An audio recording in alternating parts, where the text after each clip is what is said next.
Soft session here in Europe for stock markets with the UK's FTSE 100 index just below the flat line. It is above the 6,000 level, just about, and the Euro Stoxx 50 index is down about 0.2% in the US futures market. Both the Dow and the S&P are also under pressure, with the Dow front month futures contract down about 20 points and the S&P front month futures contract down about 3 points, indicating a weaker open on Wall Street later on today. And in the currency space, the euro has given up a lot of its gains against the dollar. It's at about 131, while in the peripheral bond markets, both Spanish and Italian bond yields are creeping a little higher. Yesterday we saw the Spanish 10-year fall to its lowest level since April 2012. Good morning. Welcome back to another Daily Market Bite with me, Ishaq, Siddiqi. I'm going to give you a quick rundown of what's going on here in Europe. Now, yesterday we had a bumper day of gains for global markets. The S&P 500 is back above that 1450 level. The FTSE 100 pushed above the 6,000 level, a psychologically key level for investors, and a level we haven't seen since July 2011, and at the same time the euro hit 133. The reaction was based on US lawmakers finally coming together to hammer out a plan to avert the immediate fiscal cliff. However, they haven't addressed the full force of the fiscal cliff, and that's what's eating up markets today. Concerns are back that US lawmakers have only really addressed one facet of the fiscal cliff, and they still have plenty more to do. Now they've managed to buy themselves some time.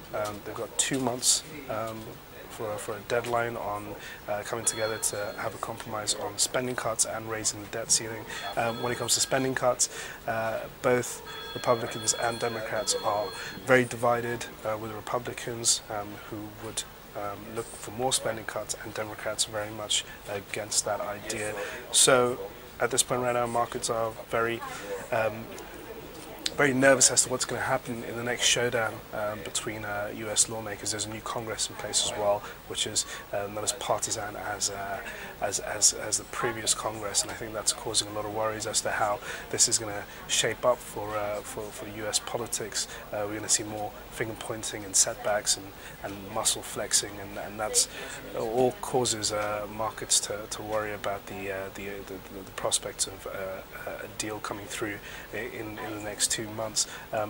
So at this point right now, markets are taking a bit of stock, reflecting on what's going on, and trying to absorb the deal that was struck just at the start of the new year. I think going into the sessions ahead, we're going to have much more focus on this, especially when US lawmakers reconvene and start their negotiations, which are admittedly going to start off in a low gear and may pick up pace. But again, we'll be at the mercy of headlines. We'll be watching out for that. Now, at the same time, investors are also pausing for breath and holding back from making any bold moves ahead of some key jobs data from the US. Already today we've had German labour market data. It was weaker than expected, and going into the US numbers, we have the ADP report, which is seen as a precursor to tomorrow's Non Farm Payrolls report, and also the initial weekly jobless claims, which are out today.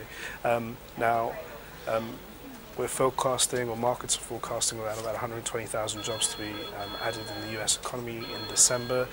If the ADP comes in much better than that estimate, then we're likely to see stock markets react in a favourable way in Wall Street, and it would bode pretty well for tomorrow's payrolls number. But however, markets at this moment right now are not taking their chances. They would rather wait for data before making some bold moves.